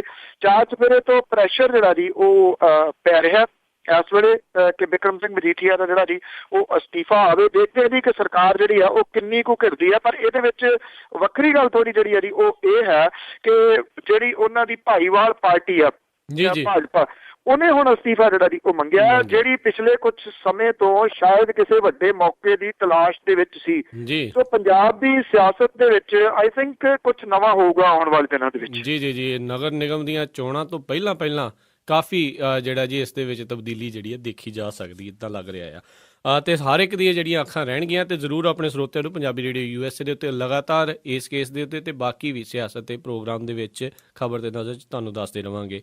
ਅਗਲੀ ਜੇ ਆਪਾਂ ਗੱਲ ਕਰੀਏ, ਹੁਣ ਜਿਹੜਾ ਸੈਸ਼ਨ ਆ ਪੰਜਾਬ ਵਿਧਾਨ ਸਭਾ ਦਾ ਉਹ ਵੀ ਸ਼ੁਰੂ ਹੋਣਾ ਆ, ਸੋ ਉਸ ਦੇ ਵਿੱਚ ਵੀ ਇਹ ਮੁੱਦਾ ਗੂੰਜੇਗਾ। ਬਿਲਕੁਲ ਜੀ, ਮੇਰਾ ਖਿਆਲ ਸਭ ਤੋਂ ਵੱਡਾ ਜਿਹੜਾ ਜੀ ਮੁੱਦਾ ਹੀ ਇਹ ਬਣ ਜਾਣਾ ਜਿਹੜਾ ਪੰਜਾਬ ਵਿਧਾਨ ਸਭਾ ਦਾ ਜਿਹੜਾ ਸੈਸ਼ਨ ਸ਼ੁਰੂ ਹੋ ਰਿਹਾ। ਸੋ ਇਹਦੇ ਵਿੱਚ ਜਿਹੜਾ ਜੀ ਵਿਰੋਧੀ ਧਿਰ ਜਿਹੜੀ ਆ ਕਾਂਗਰਸ, ਉਹਨੇ ਸੂਬੇ ਦੇ ਕੁਝ ਜਿਹੜੇ ਭਖਦੇ ਮੁੱਦੇ ਨੇ ਉਹ ਪਹਿਲਾਂ ਹੀ ਸਰਕਾਰ ਨੂੰ ਘੇਰਨ ਦੇ ਵਾਸਤੇ ਉਹ ਯਤਨ ਕਰ ਰਹੀ ਹੈ। ਪਰ ਇਹਦੇ ਦੌਰਾਨ ਹੁਣ ਬਿਕਰਮ ਸਿੰਘ ਮਜੀਠੀਆ ਹੋਰਾਂ ਨੂੰ ਜਿਹੜਾ ਐਨਫੋਰਸਮੈਂਟ ਡਾਇਰੈਕਟੋਰੇਟ ਦੇ ਵੱਲੋਂ ਤਲਬ ਕੀਤੇ ਜਾਣ ਕਰਕੇ ਵਿਰੋਧੀ ਧਿਰ ਦੇ ਹੱਥ ਦੇ ਵਿੱਚ ਮੁੱਦਾ ਤਾਂ ਜਿਹੜਾ ਜੀ ਉਹ ਵੱਡਾ ਆ ਗਿਆ ਜੀ। ਸਰਕਾਰ ਜਿਹੜੀ ਹੈ ਜੀ ਉਹ ਕਸੂਤੀ ਸਥਿਤੀ ਦੇ ਵਿੱਚ ਫਸੀ ਆ, ਲੱਗਦਾ ਕਿ ਉਹ ਫਸੀ ਹੋਈ ਆ। ਪਰ ਤੁਹਾਨੂੰ ਯਾਦ ਆ ਜਿਹੜਾ ਪਿਛਲਾ ਤਜਰਬਾ ਨਾ ਜੀ ਉਹ ਇਹ ਕਹਿੰਦਾ ਕਿ ਪਿਛਲੇ ਵਿਧਾਨ ਸਭਾ ਸੈਸ਼ਨ ਦੇ ਵਿੱਚ ਇਹ ਮੁੱਦਾ ਡਰੱਗ ਦਾ ਵਾਹਵਾ ਭਖ ਰਿਹਾ ਸੀਗਾ, ਤੇ ਉਦੋਂ ਜਿਹੜਾ ਸੀਗਾ ਜੀ ਰਾਜਾ ਵੜਿੰਗ ਜਿਹੜਾ ਹੈ ਗਿੱਦੜਬਾਹੇ ਤੋਂ MLA, ਉਹਦਾ ਨਾਮ ਜਿਹੜਾ ਸੀਗਾ ਲੈ ਆਉਂਦਾ ਕਿ SSP ਨੇ ਜਾਂਚ ਕੀਤੀ ਆ ਔਰ ਇਹ ਕਿਹਾ ਕਿ ਉਹਦਾ ਵੀ ਨਾਂ ਕਿਸੇ ਮਾਮਲੇ 'ਚ ਆਉਂਦਾ। ਉਸ ਤੋਂ ਬਾਅਦ ਨਾ ਤਾਂ ਵੜਿੰਗ ਬੋਲਿਆ ਜੀ, ਨਾ ਜਿਹੜੀ ਵਿਰੋਧੀ ਧਿਰ ਸੀ ਉਹ ਬੋਲੀ। ਹੁਣ ਦੇਖਦੇ ਆ ਇਸ ਮਾਮਲੇ ਦੇ ਉੱਤੇ ਕੀ ਜਿਹੜਾ ਜੀ ਕੀਤਾ ਜਾਂਦਾ ਉਹਦਾ, ਕਿਉਂਕਿ ਜਿਹੜੀ ਕਾਂਗਰਸ ਹੈ ਉਹ ਪਾਟੋ ਧਾਰ ਹੋਈ ਆ ਪੰਜਾਬ ਦੇ ਵਿੱਚ ਜੀ। ਤੇ ਉਹਦੇ ਵੀ ਕਈ ਧੜੇ ਨੇ, ਹਾਲਾਂਕਿ ਬਹੁਤਾ ਜਿਹੜਾ MLAs ਦਾ ਧੜਾ ਉਹ ਕੈਪਟਨ ਅਮਰਿੰਦਰ ਸਿੰਘ ਵਾਲਾ ਧੜਾ ਕਿਹਾ ਜਾ ਸਕਦਾ। ਪ੍ਰਤਾਪ ਸਿੰਘ ਬਾਜਵਾ ਹੋਰਾਂ ਦੇ ਮਗਰ ਤਾਂ ਬਹੁਤੇ ਹੈ ਨਹੀਂਗੇ, ਪਰ ਫਿਰ ਵੀ ਅਸਰ ਤਾਂ ਜਿਹੜਾ ਉਹ ਹੁੰਦਾ ਹੀ ਆ। ਦੇਖਦੇ ਆ ਕਿ ਇਸ ਮਾਮਲੇ ਦੇ ਉੱਤੇ ਘੇਰ ਸਕਦੀ ਆ ਵਿਰੋਧੀ ਧਿਰ ਜਿਹੜੀ ਆ ਉਹ ਸਰਕਾਰ ਨੂੰ ਜਾਂ ਨਹੀਂ, ਔਰ ਸਰਕਾਰ ਕਿੰਨਾ ਕੁ ਜਿਹੜਾ ਜੀ ਉਹ ਘਿਰਦੀ ਹੈ। ਤੇ ਕਿਉਂਕਿ ਮਸਲਾ ਬਹੁਤ ਵੱਡਾ ਹੈ, ਇਹ ਵੇਖਣਾ ਹੋਊਗਾ ਕਿ ਕੀ ਇਹਦੇ ਨਾਲ ਜਿਹੜੀ ਸਰਕਾਰ ਹੈ ਉਹ ਇਸ ਗੱਲ ਤੋਂ ਬਚ ਕੇ ਨਿਕਲ ਜੂਗੀ ਕਿ ਬਿਕਰਮ ਸਿੰਘ ਮਜੀਠੀਆ ਦਾ ਅਸਤੀਫਾ ਜਿਹੜਾ ਉਹ ਨਹੀਂ ਆਉਂਦਾ। ਮੇਰੀ ਗੱਲ 'ਚ ਅਸਤੀਫਾ ਜਿਹੜਾ ਜੀ ਉਹ ਦੇਣਾ ਪਊਗਾ, ਸ਼ਾਇਦ ਕਿਸੇ ਟਾਈਮ ਵੀ ਜਿਹੜੀ ਖਬਰ ਆ ਉਹ ਆ ਸਕਦੀ ਹੈ, ਨਹੀਂ ਤਾਂ ਅਦਰਵਾਈਜ਼ ਮੁਸ਼ਕਲਾਂ ਕਾਫੀ ਵਧਣ ਗਈਆਂ ਜੀ ਪੰਜਾਬ ਸਰਕਾਰ ਦੇ ਵਾਸਤੇ ਜੀ। ਅਤੇ ਕੀ ਜਿਹੜਾ ਬਾਦਲ ਪਰਿਵਾਰ ਆ ਇਹ ਅਸਤੀਫਾ ਦੇ ਕੇ ਇਹਨਾਂ ਦੇ ਵਿੱਚ ਉਹਨਾਂ ਨੂੰ ਲੱਗੇਗਾ ਵੀ ਉਹਨਾਂ ਨੇ ਕੁਛ ਪ੍ਰਾਪਤ ਕੀਤਾ ਹੈ? ਕਿਉਂਕਿ ਪਿੱਛੇ ਜੇ ਇੱਦਾਂ ਦਾ ਮਾਹੌਲ ਬਣ ਗਿਆ ਸੀਗਾ ਵੀ ਜਿਹੜੇ ਮਜੀਠੀਆ ਆ ਉਹ ਸੁਖਬੀਰ ਬਾਦਲ ਤੋਂ ਉੱਤੇ ਲੰਘਦੇ ਜਾ ਰਹੇ ਸੀ। ਦੇਖੋ ਇਹਦੇ 'ਚ ਆ ਜਿਹੜਾ ਇੱਕ ਇਹਦਾ ਪੱਖ ਹੋਰ ਆ ਨਾ ਜੀ ਵੱਡਾ, ਉਹ ਇਹ ਆ ਕਿ ਜੇ ਬਿਕਰਮ ਸਿੰਘ ਮਜੀਠੀਆ ਹੋਰਾਂ ਦਾ ਅਸਤੀਫਾ ਆਉਂਦਾ ਇਸ ਮਾਮਲੇ ਦੇ ਵਿੱਚ, ਸਰਕਾਰ ਜਿਹੜੀ ਆ ਉਹ ਅੰਡਰ ਪ੍ਰੈਸ਼ਰ ਜਿਹੜਾ ਉਹ ਲੈ ਲੈਂਦੀ ਹੈ ਅਸਤੀਫਾ। ਉਹ ਲੈ ਕਿਉਂ ਨਹੀਂ ਰਹੀ, ਉਹਦਾ ਰੀਜ਼ਨ ਆ ਜੀ ਇੱਕ ਇਹ ਰੀਜ਼ਨ ਹੈ ਕਿ ਫਿਰ ਸੈਂਟਰ ਦੇ ਵਿੱਚ ਜਿਹੜਾ ਜੀ ਰੌਲਾ ਪੈ ਜਾਣਾ ਕਿ ਜੇ ਬਿਕਰਮ ਸਿੰਘ ਮਜੀਠੀਆ ਹੋਰਾਂ ਦਾ ਅਸਤੀਫਾ ਆਇਆ, ਉਹਨਾਂ ਦੀ ਜਿਹੜੀ ਸਕੀ ਭੈਣ ਹੈ ਉਹ ਸੈਂਟਰ ਦੇ ਵਿੱਚ ਵਜ਼ੀਰ ਹੈ, ਜੀ ਜੀ ਫਿਰ ਕਹਾਣੀ ਜਿਹੜੀ ਉਧਰ ਨੂੰ ਤੁਰ ਪੈਣੀ ਹੈ ਜੀ। ਇਸ ਕਰਕੇ ਜਿਹੜੀ ਸਰਕਾਰ ਹੈ ਨਾ ਜੀ, ਉਹ ਫੂਕ ਕੇ ਕਦਮ ਜਿਹੜਾ ਉਹ ਰੱਖ ਰਹੀ ਹੈ ਕਿ ਕਿਸੇ ਤਰੀਕੇ ਦੇ ਨਾਲ ਬਿਕਰਮ ਸਿੰਘ ਮਜੀਠੀਆ ਹੋਰਾਂ ਦੇ ਅਸਤੀਫੇ ਤੋਂ ਬਚਿਆ ਜਾਵੇ। ਇਹ ਸੇਕਾ ਜਿਹੜਾ ਨਾ ਜੀ ਉਧਰ ਨੂੰ ਤੁਰ ਪੈਣਾ। ਇਸ ਕਰਕੇ ਜਿਹੜਾ ਜੀ ਅਕਾਲੀ ਘਿਰੇ ਨੇ ਇਸ ਮਾਮਲੇ ਦੇ ਉੱਤੇ ਅਸਤੀਫਾ, ਇਹ ਹੁਣ ਵਿਰੋਧੀ ਧਿਰ ਦੇ ਉੱਤੇ ਬਹੁਤ ਕੁਝ ਡਿਪੈਂਡ ਕਰਦਾ ਕਿ ਕਿੰਨਾ ਕੁ ਜਿਹੜਾ ਜੀ ਉਹ ਤੱਤੇ ਪਾਣੀ ਦੇ ਵਿੱਚ ਪਾ ਸਕਦੀ ਹੈ ਉਹ ਸਰਕਾਰ ਨੂੰ। ਜਿੰਨਾ ਪਾਊਗੀ, ਜੇ ਬਿਕਰਮ ਸਿੰਘ ਮਜੀਠੀਆ ਹੋਰਾਂ ਦਾ ਅਸਤੀਫਾ ਨਿਰਸੰਦੇਹ ਇਹਦਾ ਸਿੱਧਾ ਅਸਰ ਜਿਹੜਾ ਜੀ ਉਹ ਸੈਂਟਰ ਦੇ ਵਿੱਚ ਪੈਣਾ ਤੇ ਹਰਸਿਮਰਤ ਕੌਰ ਬਾਦਲ ਦੇ ਉੱਤੇ ਜੀ। ਜੀ ਜੀ ਤੇ ਅਗਲੀ ਜਿਹੜੀ ਆਪਾਂ ਇਹ ਗੱਲ ਕਰਦੇ ਹਾਂ ਵੀ ਜਿਹੜੇ ਧਰਮ ਪਰਿਵਰਤਨ ਦਾ ਮਾਮਲਾ ਆ ਉਹ ਲਗਾਤਾਰ ਜਿਹੜਾ ਜੀ ਉਸਦੇ ਉੱਤੇ ਰੌਲਾ ਰੱਟਾ ਜਿਹੜਾ ਜੀ ਪੂਰਾ ਚੱਲ ਰਿਹਾ ਆ। ਤੇ ਹੁਣ ਇੱਕ ਹੋਰ ਨਵੀਂ ਜਿਹੜੀ ਘਟਨਾ ਸਾਹਮਣੇ ਆਈ ਹੈ ਗੁਜਰਾਤ ਦੇ ਵਿੱਚ 100 ਈਸਾਈਆਂ ਨੂੰ ਹਿੰਦੂ ਬਣਾਉਣ ਵਾਲੀ। ਜਿਹੜੇ ਇਹਨਾਂ ਦੀ ਜਿਹੜੀ ਵਿਰੋਧੀ ਧਿਰ ਹੈ, ਇੱਕ ਤਾਂ ਉਹ ਸਰਕਾਰ ਦੇ ਖਿਲਾਫ ਇਕਜੁੱਟ ਜਿਹੜੀ ਹੈ ਜੀ ਉਹ ਹੋਈ ਹੈ। ਧਰਮ ਤਬਦੀਲੀ ਬਾਰੇ ਭਾਰਤੀ ਜਨਤਾ ਪਾਰਟੀ ਤੇ ਸੰਘ ਪਰਿਵਾਰ ਜਿਹੜਾ ਜੀ ਉਹਦੇ ਰਵੱਈਏ ਤੋਂ ਵਿਰੋਧੀ ਧਿਰ ਜਿਹੜੀ ਹੈ ਜੀ ਉਹ ਇਕਜੁੱਟ ਹੈ। ਕਾਂਗਰਸ ਦੇ ਨੇਤਾ ਮਨੀਸ਼ ਤਿਵਾੜੀ ਨੇ ਕਿਹਾ ਜੀ ਕਿ ਸੰਘ ਨੂੰ ਭਾਰਤ ਦਾ ਪਾਕਿਸਤਾਨੀਕਰਨ ਨਹੀਂ ਕਰਨ ਦਿੱਤਾ ਜਾਊਗਾ ਜੀ। ਰਾਸ਼ਦ ਅਨਵੀ ਨੇ ਕਿਹਾ ਜੀ ਕਿ ਦੇਸ਼ ਦੇ ਵਿੱਚ ਇੰਨਾ ਕੁਝ ਹੋ ਰਿਹਾ ਪਰ ਪ੍ਰਧਾਨ ਮੰਤਰੀ ਨਰਿੰਦਰ ਮੋਦੀ ਚੁੱਪ ਜਿਹੜੇ ਉਹ ਬੈਠੇ ਨੇ। ਜੀ ਜੀ ਜਿਹੜੇ ਜੇਡੀ ਨੇ ਜੀ ਕੇਸੀ ਤਿਆਗੀ, ਉਹਨੇ ਕਿਹਾ ਕਿ ਪ੍ਰਧਾਨ ਮੰਤਰੀ ਵੀ ਚੁੱਪ ਤੋਂ ਸਾਫ਼ ਹੈ ਕਿ ਸੰਘ ਅੱਗੇ ਉਹ ਗੋਡੇ ਜਿਹੜੇ ਨੇ ਉਹ ਟੇਕ ਚੁੱਕੇ ਨੇ ਜੀ। ਸੰਘ ਪਰਿਵਾਰ ਦੇ ਨਾਲ ਸੰਬੰਧਿਤ ਜਿਹੜੇ ਕੁਝ ਸੰਗਠਨ ਨੇ ਉਹਦੇ ਕਰਕੇ ਜਿਹੜਾ ਇਹ ਵਿਵਾਦ ਪੈਦਾ ਹੋਇਆ ਜੀ। ਹੁਣ ਸਰਕਾਰ ਜਿਹੜੀ ਆ ਉਹਨੇ ਧਰਮ ਤਬਦੀਲੀ ਦੇ ਖਿਲਾਫ ਕਾਨੂੰਨ ਬਣਾਉਣ ਦੇ ਮੁੱਦੇ ਦੇ ਉੱਤੇ ਗੇਂਦ ਵਿਰੋਧੀ ਧਿਰ ਦੇ ਪਾਲੇ ਦੇ ਵਿੱਚ ਸੁੱਟੀ ਹੈ ਜੀ। ਠੀਕ ਹੈ ਜੀ। ਅਮਿਤ ਸ਼ਾਹ ਨੇ ਕਿਹਾ ਕਿ ਸਰਕਾਰ ਜ਼ਬਰਦਸਤੀ ਧਰਮ ਤਬਦੀਲ ਕਰਨ ਖਿਲਾਫ ਕਾਨੂੰਨ ਲਿਆਉਣ ਲਈ ਤਿਆਰ ਹੈ ਤੇ ਉਹਨਾਂ ਦਾ ਅਖੌਤੀ ਧਰਮ ਨਿਰਪੱਖ ਦਲਾਂ ਨੂੰ ਇਹਨੂੰ ਸਮਰਥਨ ਕਰਨ ਦੀ ਜਿਹੜੀ ਹੈ ਜੀ ਉਹ ਚੁਣੌਤੀ ਜਿਹੜੀ ਉਹ ਦਿੱਤੀ ਹੈ। ਦੂਜੇ ਪਾਸੇ ਵੈਂਕਈਆ ਨਾਇਡੂ ਕਹਿੰਦਾ ਹੈ ਕਿ ਇਸ ਤਜਵੀਜ਼ ਦੇ ਉੱਤੇ ਵਿਰੋਧੀ ਧਿਰ ਨੇ ਚੰਗਾ ਜਵਾਬ ਜਿਹੜਾ ਜੀ ਨਹੀਂ ਦਿੱਤਾ। ਵਿਸ਼ਵ ਹਿੰਦੂ ਪ੍ਰੀਸ਼ਦ ਦਾ ਨੇਤਾ ਜਿਹੜਾ ਅਸ਼ੋਕ ਸਿੰਘਲ ਹੈ, ਉਹਨੇ ਇਸ ਗੱਲ ਤੇ ਜ਼ੋਰ ਦਿੱਤਾ ਕਿ ਦੇਸ਼ ਦੇ ਵਿੱਚ ਹਿੰਦੂ ਕਦਰਾਂ ਕੀਮਤਾਂ ਮੁੜ ਕੇ ਜਿਹੜੀਆਂ ਦੀ ਉਹ ਬਹਾਲ ਕੀਤੀਆਂ ਜਾਣਗੀਆਂ। ਬੇਸ਼ੱਕ ਜਿਹੜੇ ਇਸ ਮਾਮਲੇ ਦੇ ਉੱਤੇ ਨਰਿੰਦਰ ਮੋਦੀ ਨੇ ਕਈ ਵਾਰੀ ਝਾੜਾਂ ਵੀ ਜਿਹੜੀਆਂ ਉਹ ਪਾਈਆਂ ਨੇ, ਪਰ ਬੇਲਗਾਮ ਹੋਇਆ ਬਜਰੰਗ ਦਲ RSS ਜਿਹੜੀ ਹੈ ਜੀ ਉਹ ਉਹਨਾਂ ਦੀ ਸਿਹਤ ਦੇ ਉੱਤੇ ਕੋਈ ਅਸਰ ਨਹੀਂ ਹੋ ਰਿਹਾ। ਇਉਂ ਲੱਗਦਾ ਹੈ ਕਿ ਗਿਣੀ ਵਿੱਤੀ ਸਾਜ਼ਿਸ਼ ਹੈ ਜੀ। ਇੱਕ ਪਾਸੇ ਉਹ ਕਹੀ ਜਾਂਦੇ ਕੋਈ ਨਹੀਂ ਚੁੱਪ ਰਹੋ, ਦੂਜੇ ਪਾਸੇ ਜਿਹੜਾ ਐਕਚੁਅਲੀ ਹਿਡਨ ਏਜੰਡੇ ਦੀ ਗੱਲ ਬਾਰ-ਬਾਰ ਮੈਂ ਕਈ ਵਾਰੀ ਕੀਤੀ ਹੈ ਜੀ ਕਿ ਹਿਡਨ ਏਜੰਡਾ ਜਿਹੜਾ ਨਾ ਜੀ ਉਹ ਕੀ ਹੈ, ਜਦੋਂ ਉਹ ਸਾਹਮਣੇ ਆ ਗਿਆ ਨਾ ਲੋਕਾਂ ਨੂੰ ਫੇਰ ਅੱਖਾਂ ਜਿਹੜੀਆਂ ਲੋਕਾਂ ਦੀਆਂ ਖੁੱਲਣਗੀਆਂ। ਤੇ ਮੇਰਾ ਖਿਆਲ ਹੁਣ ਪਤਾ ਲੱਗ ਗਿਆ ਹੋਣਾ ਲੋਕਾਂ ਨੂੰ। ਇੱਕ ਤਾਂ BJP ਦੀ ਜਿਹੜੀ ਸਰਕਾਰ ਆਉਣੀ, ਦੂਜੀ ਮੈਜੋਰਿਟੀ ਦੇ ਵਿੱਚ ਜਿਹੜੀ ਆਉਣੀ ਜੀ ਉਹ ਬਸ ਆਹੀ ਹਿਡਨ ਏਜੰਡਾ ਸੀ ਜੀ ਜਿਹੜਾ ਲਾਗੂ ਹੋਣ ਦਾ ਡਰ ਸੀਗਾ ਤੇ ਉਹ ਆਉਣਾ ਸ਼ੁਰੂ ਹੋ ਗਿਆ ਜੀ। ਬਿਲਕੁਲ। ਤੇ ਅਗਲੀ ਜਿਹੜੀ ਆਪਾਂ ਗੱਲ ਕਰਦੇ ਹਾਂ, ਵੈਸੇ ਤਾਂ ਹੁਣੇ ਤਾਜੀ ਕਬੱਡੀ ਵਿਸ਼ਵ ਕੱਪ ਹੋ ਕੇ ਹਟਿਆ ਆ। ਉਸ ਦੇ ਜਿਹੜੇ ਫਾਈਨਲ ਤੋਂ ਬਾਅਦ ਦੇ ਵਿੱਚ ਵੀ ਜਿਹੜਾ ਰੌਲਾ ਰੱਟਾ ਉਹ ਕਾਫੀ ਜਿਹੜਾ ਪਿਆ ਸੀ। ਪਾਕਿਸਤਾਨ ਦੀ ਟੀਮ ਦੇ ਲੈ ਕੇ ਉਹਨਾਂ ਦੇ ਕਪਤਾਨ, ਉਹਨਾਂ ਦੇ ਕੋਚ ਨੇ ਜਿਹੜਾ ਜੀ ਲਾਇਆ ਸੀ ਵੀ ਸਾਡੇ ਨਾਲ ਧੱਕਾ ਹੋਇਆ ਆ ਤੇ ਉਹ ਅਜੇ ਵੀ ਜਿਹੜੀ ਇਹ ਟੀਮ ਉਹ ਠੰਡੀ ਨਹੀਂ ਹੋ ਰਹੀ। ਉਹ ਕਹਿ ਰਹੀ ਆ ਵੀ ਸਾਨੂੰ ਇਨਸਾਫ ਚਾਹੀਦਾ। ਜੀ ਬਿਲਕੁਲ, ਇਹ ਜਿਹੜਾ ਜੀ ਮਾਮਲਾ ਠੰਡਾ ਨਹੀਂ ਪੈ ਰਿਹਾ, ਵਾਹਵਾ ਜਿਹੜਾ ਜੀ ਉਹ ਭਖਿਆ ਹੋਇਆ। ਜਿਹੜੇ ਪਾਕਿਸਤਾਨ ਕਬੱਡੀ ਦੇ ਜਿਹੜੇ ਖਿਡਾਰੀ ਨੇ ਉਹਨਾਂ ਨੇ ਵਾਪਸ ਜਾਣਾ ਸੀਗਾ ਜੀ, ਕੱਲ ਅਜੇ ਗਏ ਨਹੀਂ, ਇੱਥੇ ਹੀ ਨੇ ਅਜੇ ਜਿਹੜਾ ਜੀ ਅੱਜ ਦਾ ਦਿਨ ਹੋਰ ਉਹ ਤੋਂ ਜਿਹੜੇ ਸਿਕੰਦਰ ਸਿੰਘ ਮਲੂਕਾ ਨੇ ਉਹਨਾਂ ਨੇ ਇਹ ਕਿਹਾ ਜੀ ਕਿ ਇਸ ਮਾਮਲੇ ਦੇ ਉੱਤੇ ਅਸੀਂ ਠੀਕ ਹੈ ਕਮੇਟੀ ਜਿਹੜੀ ਹੈ ਜੀ ਉਹ ਬਣਾਉਣ ਨੂੰ ਤਿਆਰ ਹੈ, ਪਰ ਜਿਹੜਾ ਫੈਸਲਾ ਜੀ ਉਹ ਨਹੀਂ ਬਦਲਿਆ ਜਾਊਗਾ ਮੈਚ ਦਾ। ਜਿਹੜੇ ਪਾਕਿਸਤਾਨ ਵਾਲੇ ਨੇ ਉਹ ਕਹਿੰਦੇ ਫਿਰ ਕਮੇਟੀ ਬਣਾਉਣ ਦਾ ਕੀ ਆਈਡੀਆ ਹੋਇਆ ਜੇ ਤੁਸੀਂ ਫੈਸਲਾ ਹੀ ਨਹੀਂ ਬਦਲਣਾ ਫਿਰ ਕਮੇਟੀ ਕਾਹਦੇ ਲਈ ਬਣਾਉਣੀ ਹੈ। ਦੂਜੀ ਗੱਲ ਉਹਨਾਂ ਨੇ ਇਹ ਕਹੀ ਹੈ ਕਿ ਜੱਜਾਂ ਦੇ ਉੱਤੇ ਆਧਾਰਿਤ ਜਿਹੜੀ ਰਿਟਾਇਰਡ ਜੱਜਾਂ ਦੇ ਉੱਤੇ ਆਧਾਰਿਤ ਕਮੇਟੀ ਜਿਹੜੀ ਹੈ ਉਹ ਬਣਾਈ ਜਾਵੇ। ਸਿਕੰਦਰ ਸਿੰਘ ਮਲੂਕਾ ਹੋਰਾਂ ਨੇ ਤਾਂ ਇੱਕ ਹੋਰ ਵੀ ਜਿਹੜਾ ਦੋਸ਼ ਲਾਤਾ ਕਿ ਜਿਹੜਾ ਪਾਣੀ ਪਾਕਿਸਤਾਨ ਵਾਲੇ ਬੋਟਲਾਂ 'ਚ ਲਈ ਫਿਰਦੇ ਸੀ ਉਹਦੇ ਵਿੱਚ ਵੀ ਤੇਲ ਪਾਇਆ ਹੋਇਆ ਸੀਗਾ ਜਿਹੜਾ ਉਹ ਪਿੰਡੇ ਦੇ ਉੱਤੇ ਸੁੱਟ ਲੈਂਦੇ ਸੀ। ਉਹਨਾਂ ਨੇ ਇਹ ਪੁੱਛਿਆ ਫਿਰ ਫੜਿਆ ਕਿਉਂ ਨਾ ਗਿਆ, ਉਹ ਕਹਿੰਦੇ ਜੀ ਸਾਡੇ ਉਹ ਮਹਿਮਾਨ ਸੀਗੇ ਇਸ ਕਰਕੇ ਬੋਤਲਾਂ ਫੜਦੇ ਅਸੀਂ ਚੰਗੇ ਥੋੜ੍ਹੀ ਲੱਗਦੇ ਸੀਗੇ।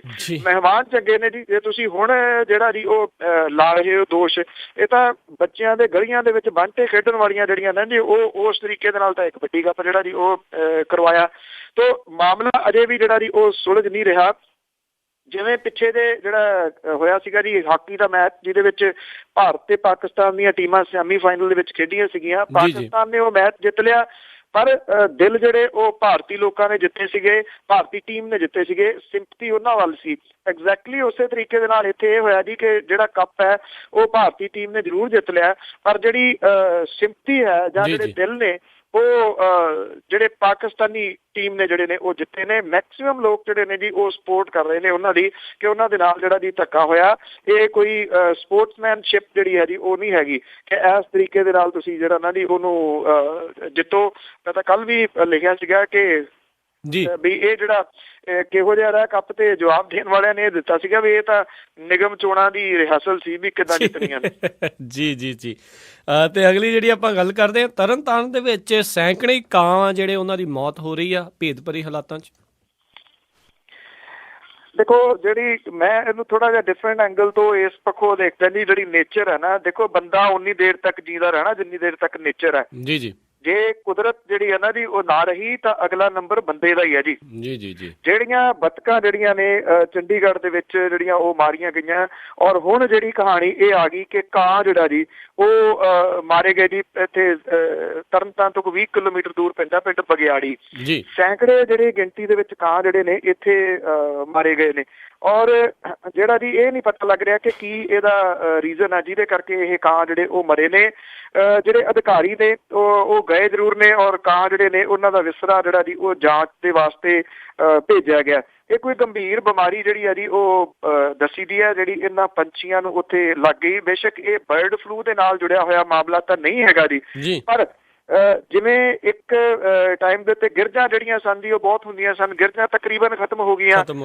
ਦੇਸੀ ਚਿੜੀਆਂ ਜਿਹੜੀਆਂ ਚਿੜੀ ਹੁੰਦੇ ਸੀਗੇ ਜੀ ਦੇਸੀ, ਉਹ ਬਿਲਕੁਲ ਖਤਮ ਹੋ ਗਏ ਜੀ ਪੰਜਾਬ ਦੇ ਵਿੱਚ, ਉਹ ਹੈ ਹੀ ਨਹੀਂ ਇੱਥੇ ਜੀ। ਔਰ ਹੁਣ ਜਿਹੜੇ ਕਾਂ ਜਿਹੜੀ ਜਾਤੀ ਹੈ ਜੀ ਇਹ ਮਰਨੀ ਸ਼ੁਰੂ ਹੋਈ ਆ, ਜਾਂ ਬੱਤਕਾਂ ਦੇ ਉੱਤੇ ਜਿਹੜਾ ਜੀ ਇਹ ਦਿਸ ਰਿਹਾ ਜੀ ਇਹਦਾ ਅਸਰ। ਇਹ ਨਿਰਸੰਦੇਹ ਨੇਚਰ ਜਿਹੜੀ ਹੈ ਨਾ ਜੀ ਉਹਦਾ ਕਿਤੇ ਨਾ ਕਿਤੇ ਤੁਸੀਂ ਕਹਿ ਲਓ ਕਿ ਖਾਤਮਾ ਹੋਣ ਵੱਲ ਨੂੰ ਤੁਰ ਰਹੀ ਹੈ। ਤੇ ਜੇ ਨੇਚਰ ਦੇ ਵਿੱਚ ਇਹਨਾਂ ਪੰਛੀਆਂ ਦੇ ਉੱਤੇ ਅਸਰ ਪੈ ਰਿਹਾ ਤੇ ਮੇਰਾ ਖਿਆਲ ਜੇ ਮਨੁੱਖ ਅਜੇ ਵੀ ਸੁਚੇਤ ਨਾ ਹੋਇਆ ਤਾਂ ਅਗਲੀ ਵਾਰੀ ਮਨੁੱਖ ਦੀ ਹੋਈ ਹੈ ਜੀ। ਜੇ ਪੰਛੀ ਜਿਹੜੇ ਨੇ ਉਹ ਨਾ ਰਹੇ ਤਾਂ ਮਨੁੱਖ ਵੀ ਰਹਿਣਾ ਨਹੀਂ ਗਾ ਜੀ। ਜੀ ਜੀ ਜੀ ਜੀ ਬਿਲਕੁਲ। ਕੁਦਰਤ ਦੇ ਨਾਲ ਜਿਹੜੀ ਛੇੜਖਾਨੀ ਕਰ ਰਿਹਾ ਮਨੁੱਖ ਉਹ ਭਾਰੀ ਜਿਹੜਾ ਜੀ ਇਹਨਾਂ ਦੇ ਉੱਤੇ ਪੈ ਰਹੀ ਆ। ਤੇ ਅਗਲੀ ਜਿਹੜੀ ਆਪਾਂ ਗੱਲ ਕਰਦੇ ਹਾਂ ਵੀ ਹੁਣ ਜਿਹੜੇ ਘੋੜੇ ਆ ਉਹ ਦੌੜ ਦੌੜ ਕੇ ਜਿਹੜੇ ਪੰਜਾਬ ਦਾ ਖਾਲੀ ਖਜ਼ਾਨਾ ਹੈ ਉਹ ਭਰਨਗੇ। ਯਾਦ ਹੋਣਾ ਜੀ ਜਦੋਂ ਕੈਪਟਨ ਅਮਰਿੰਦਰ ਸਿੰਘ ਦੀ ਸਰਕਾਰ ਹੁੰਦੀ ਸੀਗੀ ਤਾਂ ਉਹਨੇ ਇਹ ਗੱਲ ਕਹੀ ਸੀਗੀ ਕਿ ਇੱਥੇ ਜਿਹੜੇ ਜੂਆ ਘਰ ਨੇ ਉਹ ਖੋਲੇ ਜਾਣਗੇ ਪੰਜਾਬ ਦੇ ਵਿੱਚ। ਉਦੋਂ ਬੜਾ ਰੌਲਾ ਜਿਹੜਾ ਜੀ ਅਕਾਲੀ ਦਲ ਨੇ ਵੀ ਪਾਇਆ ਸੀ, ਸੋਨੀਆ ਗਾਂਧੀ ਤੱਕ ਵੀ ਅਪਰੋਚ ਲੱਗੀ ਸੀ। ਸੋਨੀਆ ਗਾਂਧੀ ਨੇ ਰੋਕ ਦਿੱਤਾ ਸੀਗਾ ਕਿ ਨਹੀਂ ਏਦਾਂ ਦਾ ਕੰਮ ਜਿਹੜਾ ਪੰਜਾਬ ਦੇ ਵਿੱਚ ਨਹੀਂ ਕਰਨਾ, ਜਿਹੜਾ ਕਿ ਇੱਥੇ ਜਿਹੜੇ ਜੂਏ ਖਾਨੇ ਨੇ ਉਹ ਖੋਲੇ ਜਾਣ। ਹੁਣ ਪਰ ਕਿਉਂਕਿ ਪੰਥਕ ਸਰਕਾਰ ਆ ਜੀ ਉਹ ਕਰ ਸਕਦੀ ਹੈ, ਸੋ ਉਹਨੇ ਹੁਣ ਜਿਹੜਾ ਸਰਕਾਰ ਨੇ ਇਹ ਕਹਿਤਾ ਜੀ ਕਿ ਬਠਿੰਡੇ ਦੇ ਵਿੱਚ ਮੱਤੇਵਾੜਾ ਦੇ ਵਿੱਚ ਰੇਸ ਕੋਰਸ ਜਿਹੜੀ ਹੈ ਜੀ ਉਹ ਬਣੂਗਾ। 171 ਏਕੜ ਜ਼ਮੀਨ ਜਿਹੜੀ ਆ ਉਹ 1 ਰੁਪਈਏ ਸਿਰਫ ਲੀਜ਼ ਦੇ ਉੱਤੇ ਜਿਹੜੀ ਆ ਜੀ ਉਹ ਦੇ ਦਿੱਤੀ ਗਈ ਆ ਜੀ। ਇੱਥੇ ਟਰਫ ਜਿਹੜਾ ਜੀ ਉਹ ਵਿਛਾਇਆ ਜਾਊਗਾ। ਜਿਹੜੀਆਂ ਇੰਟਰਨੈਸ਼ਨਲ ਕੰਪਨੀਜ਼ ਨੇ ਉਹਨਾਂ ਦੀ ਜਿਹੜੀ ਹੈ ਜੀ ਸ਼ੁਰੂ ਕੀਤੀ ਗਈ ਆ ਭਾਰਤ, ਔਰ 8 ਜਨਵਰੀ ਨੂੰ ਪ੍ਰੀ ਬਿਡ ਮੀਟਿੰਗ ਜਿਹੜੀ ਹੈ ਜੀ ਇਸ ਮਾਮਲੇ ਦੇ ਉੱਤੇ ਰੱਖੀ ਆ। ਇਹ ਜਿਹੜਾ ਜੀ ਕੈਬਨਿਟ ਦੀ ਮੀਟਿੰਗ ਦੇ ਵਿੱਚ ਲੁਧਿਆਣੇ ਦੇ ਵਿੱਚ ਇੱਕ ਰੇਸ ਕੋਰਸ ਜਿਹੜਾ ਸੀਗਾ ਜੀ ਉਹ ਬਣਾਉਣ ਦਾ ਫੈਸਲਾ ਕੀਤਾ ਸੀਗਾ 25 ਅਗਸਤ ਨੂੰ ਜੀ। ਹੁਣ ਇਹ ਰੇਸ ਕੋਰਸ ਜਿਹੜਾ ਜੀ 350 ਕਰੋੜ ਰੁਪਏ ਦੀ ਲਾਗਤ ਦੇ ਨਾਲ ਬਣੂਗਾ, ਔਰ ਮੱਤੇਵਾੜਾ ਜਿਹੜਾ ਜੀ ਉੱਥੇ ਇਹ ਬਣੂਗਾ ਜੀ 171 ਏਕੜ 2 ਕਨਾਲਾਂ ਦੀ ਜ਼ਮੀਨ ਜਿਹੜੀ ਹੈ ਜੀ ਉਹਦੇ ਵਿੱਚ। ਔਰ ਇਹ ਐਕਚੁਅਲੀ ਬੇਸ਼ੱਕ ਰੇਸ ਕੋਰਸ ਹੋਊਗਾ ਘੋੜਿਆਂ ਦਾ, ਪਰ ਇਹਦੇ ਵਿੱਚ ਅਸਲ ਦੇ ਵਿੱਚ ਇਹ ਜੂਆ ਘਰ ਹੀ ਹੈ ਜੀ। 500 ਘੋੜਿਆਂ ਦਾ ਆਧੁਨਿਕ ਤਬੇਲਾ ਬਣੂਗਾ, 5000 ਲੋਕਾਂ ਦੀ ਸਮਰੱਥਾ ਵਾਲਾ ਸੱਟਾ ਹਾਲ ਬਣੂਗਾ। ਕਲੱਬ ਦੇ ਵਿੱਚ 10000 ਦਰਸ਼ਕਾਂ ਦੇ ਬੈਠਣ ਦੀ ਸਮਰੱਥਾ ਹੋਊਗੀ। 30 ਰੁਪਈਏ ਆਮ ਲੋਕਾਂ ਦੀ ਐਂਟਰੀ ਫੀ ਜਿਹੜੀ ਹੈ ਜੀ ਉਹ ਹੋਊਗੀ। ਲਗਜ਼ਰੀ ਹੋਟਲ ਤੇ ਰੈਸਟੋਰੈਂਟ ਜਿਹੜੇ ਨੇ ਜੀ ਉਹ ਇੱਥੇ ਬਣਾਏ ਜਾਣਗੇ। ਘੋੜ ਸਵਾਰੀ ਦੇ ਮਾਹਰ ਜਿਹੜੇ ਨੇ ਜੀ 100 ਵਿਅਕਤੀਆਂ ਦੀ ਸਮਰੱਥਾ ਵਾਲਾ ਇੱਕ ਹੋਸਟਲ ਜਿਹੜਾ ਜੀ ਇੱਥੇ ਬਣੂਗਾ। ਜਿਹੜਾ ਇਹ ਮੈਂਬਰ ਬਣੂਗਾ ਜੀ ਇਹਦਾ ਕਲੱਬ ਦਾ 10 ਲੱਖ ਰੁਪਈਏ ਫੀਸ ਹੋਊਗੀ। 10,000 ਰੁਪਈਏ ਸਾਲਾਨਾ ਫੀਸ ਜਿਹੜੀ ਉਹ ਤੋਂ ਵੱਖਰੀ ਲਈ ਜਾਊਗੀ। 5 ਤਰ੍ਹਾਂ ਦੀ ਮੈਂਬਰਸ਼ਿਪ ਜਿਹੜੀ ਹੈ ਜੀ ਉਹ ਰੱਖੀ ਜਾਊਗੀ। ਇਹਦਾ ਬਕਾਇਦਾ ਖਾਕਾ ਜਿਹੜਾ ਜੀ ਉਹ ਪੰਜਾਬ ਸਰਕਾਰ ਨੇ ਤਿਆਰ ਕਰ ਲਿਆ। 2000 ਮੀਟਰ ਲੰਬਾ ਰੇਸ ਟਰੈਕ ਹੋਊਗਾ, ਔਰ 30 ਮਹੀਨਿਆਂ ਦੇ ਵਿੱਚ ਬਣ ਕੇ ਇਹ ਜਿਹੜਾ ਜੀ ਤਿਆਰ ਹੋਊਗਾ। ਔਰ ਇਹ ਦੱਸਿਆ ਗਿਆ ਜਿਹੜੇ PIDB ਦੇ ਮੈਨੇਜਿੰਗ ਡਾਇਰੈਕਟਰ ਨੇ ਅਨੁਰਾਗ ਅਗਰਵਾਲ, ਉਹਨਾਂ ਨੇ ਇਹ ਕਿਹਾ ਜੀ ਕਿ ਸਰਕਾਰ ਨੂੰ ਇਹਦੇ ਤੋਂ ਬਹੁਤ ਵੱਡੀ ਆਮਦਨ ਜਿਹੜੀ ਹੈ ਜੀ ਉਹ ਹੋਊਗੀ। ਆਮਦਨ ਦੇ ਵਿੱਚ ਸ਼ੁਰੂ ਤੋਂ 5% ਟੈਕਸ ਲੱਗੂਗਾ, ਜਿਹੜਾ ਕਿ 60% ਤੱਕ ਜਿਹੜਾ ਜੀ ਉਹ ਹੋਣਾ। ਤੇ ਸਰਕਾਰ ਜਿਹੜੀ ਹੈ ਜੀ ਉਹਨੇ ਕਿਉਂਕਿ 1 ਰੁਪਈਆ ਲੀਜ਼ ਦੇ ਉੱਤੇ ਜ਼ਮੀਨ ਜਿਹੜੀ ਦਿੱਤੀ ਆ, ਇਸ ਕਰਕੇ ਸਰਕਾਰ ਦੇ ਖਜ਼ਾਨੇ ਦੇ ਵਿੱਚ ਪੈਸਾ ਜਿਹੜਾ ਜੀ ਉਹ ਜ਼ਰੂਰ ਆਊਗਾ। ਚਲੋ 2 ਚੀਜ਼ਾਂ ਹੁਣ ਹੋ ਗਈਆਂ ਜੀ। ਪਹਿਲਾਂ ਇੱਕ ਬਹੁਤਾ ਬੋਝ ਜਿਹੜਾ ਉਹ ਸ਼ਰਾਬ ਦੇ ਠੇਕਿਆਂ ਦੇ ਉੱਤੇ ਆ, ਜੂਆ ਖਾਨਾ ਵੀ ਨਾਲ ਜਿਹੜਾ ਜੀ ਰਾਜੂਗਾ, 2 ਪੁੱਤ ਹੋ ਜਾਣਗੇ ਕਮਾਊ ਜੀ। ਜੀ ਜੀ ਬਿਲਕੁਲ ਜੀ, ਨਸ਼ੇੜੀ ਬਣਾ ਕੇ ਤੇ ਬਾਅਦ ਦੇ ਵਿੱਚ ਉਹਨਾਂ ਨੂੰ ਇੱਥੇ ਜੂਆ ਖੇਡਣ ਦੇ ਲਈ ਘੱਲਿਆ ਜਾਵੇਗਾ। ਤੇ ਅਗਲੀ ਜਿਹੜੀ ਆਪਾਂ ਗੱਲ ਕਰਦੇ ਹਾਂ, ਸੁਪਰੀਮ ਕੋਰਟ ਦੇ ਸਖਤ ਨੋਟਿਸ ਲੈਣ ਤੋਂ ਬਾਅਦ ਦੇ ਵਿੱਚ ਜਿਹੜੇ ਲਾਪਤਾ ਬੱਚਿਆਂ ਵਾਲੇ ਕੇਸ ਆ ਉਹਨਾਂ ਨੂੰ ਕਿਡਨੈਪਿੰਗ 'ਚ ਜਿਹੜਾ ਤਬਦੀਲ ਕੀਤਾ ਗਿਆ। ਜੀ ਜਿਹੜਾ ਸੁਪਰੀਮ ਕੋਰਟ ਹੈ ਨਾ ਜੀ, ਪਿਛਲੇ ਦਿਨੀ ਇਹਦੇ ਜਿਹੜਾ ਫੈਸਲਾ ਲਿਆ, ਉਹਦੇ ਤੋਂ ਬਾਅਦ ਹੀ ਜਿਹੜੇ ਫਰੀਦਕੋਟ ਦੇ ਵਿੱਚ ਬੱਚੇ ਅਗਵਾ ਹੋਏ ਨੇ, ਪੰਜਾਬ ਦੇ ਵਿੱਚ ਜਿਹੜੇ ਬੱਚੇ ਅਗਵਾ ਹੋਏ ਨੇ, ਉਹਨਾਂ ਦੇ ਮਾਮਲੇ ਦੇ ਉੱਤੇ ਕੁਝ ਤੇਜ਼ੀ ਆਈ ਹੈ। ਕਿਉਂਕਿ ਸੁਪਰੀਮ ਕੋਰਟ ਨੇ ਜਿਹੜਾ ਜੀ ਜਨਵਰੀ ਮਹੀਨੇ ਦੇ ਵਿੱਚ ਜਿਹੜੀ ਇਹਦੀ ਡਿਟੇਲ ਮੰਗ ਰਹੀ ਹੈ ਵੀ ਦੱਸੋ ਲਿਆ ਕੇ ਕਿ ਇਹਦੇ ਉੱਤੇ ਕਿੰਨੀਆਂ FIR ਦਰਜ ਹੋਈਆਂ ਔਰ ਇਹਦਾ ਜਿਹੜਾ ਜੀ ਕੀ ਕੁਝ ਹੁਣ ਤੱਕ ਕੀਤਾ। ਪਹਿਲਾਂ ਤਾਂ ਪੁਲਿਸ ਜਿਹੜੀ ਸੀ ਉਹਨੇ DDR ਹੀ ਕੱਟੀਆਂ ਹੋਈਆਂ ਸੀਗੀਆਂ, ਹੁਣ ਤੇਜ਼ੀ ਦੇ ਨਾਲ ਇਹ FIR ਦੇ ਵਿੱਚ ਜਿਹੜੀਆਂ ਤਬਦੀਲ ਕੀਤੀਆਂ ਜਾ ਰਹੀਆਂ ਨੇ। ਹੁਣ ਜਿਹੜਾ ਜਲੰਧਰ ਤੇ ਪਤਾ ਲੱਗਾ ਜੀ ਕਿ ਪੁਲਿਸ ਜਿਹੜੀ ਹੈ ਜੀ ਇਸ ਮਾਮਲੇ ਦੇ ਉੱਤੇ ਜਲੰਧਰ ਨੇ 18 ਜਿਹੜੇ ਲਾਪਤਾ ਬੱਚੇ ਨੇ ਇਹਨਾਂ ਨੂੰ ਅਗਵਾ ਦੇ ਮਾਮਲਿਆਂ ਦੇ ਵਿੱਚ ਜਿਹੜਾ ਜੀ ਉਹ ਤਬਦੀਲ ਕਰਕੇ FIR ਜਿਹੜੀਆਂ ਨੇ ਉਹ ਦਰਜ ਕਰ ਲਈਆਂ ਨੇ। 7 FIR 24 ਘੰਟਿਆਂ ਦੇ ਵਿੱਚ ਜਿਹੜੀਆਂ ਜੀ ਉਹ ਫਰੀਦਕੋਟ ਦੇ ਵਿੱਚ ਦਰਜ ਜਿਹੜੀਆਂ ਹੋਈਆਂ ਨੇ। ਪੰਜਾਬ ਦੇ ਵਿੱਚੋਂ ਵੱਡੀ ਗਿਣਤੀ ਦੇ ਵਿੱਚ ਜਿਹੜੇ ਬੱਚੇ ਨੇ ਉਹ ਗਵਾਚ ਰਹੇ ਨੇ। 19 ਮਹੀਨਿਆਂ ਦੇ ਵਿੱਚ ਜਲੰਧਰ ਦੇ ਵਿੱਚੋਂ 35 ਬੱਚੇ ਜਿਹੜੇ ਲਾਪਤਾ ਹੋ ਚੁੱਕੇ ਨੇ। ਜੀ ਜੀ ਜੀ, ਇਹਨਾਂ ਦਾ ਕੋਈ ਥਾਂ ਪਤਾ ਨਹੀਂ ਜੀ। ਬਹੁਤੇ ਬੱਚੇ ਗਰੀਬ ਤੇ ਮਜ਼ਦੂਰ ਪਰਿਵਾਰਾਂ ਦੇ ਨਾਲ ਸੰਬੰਧਿਤ ਨੇ ਜੀ।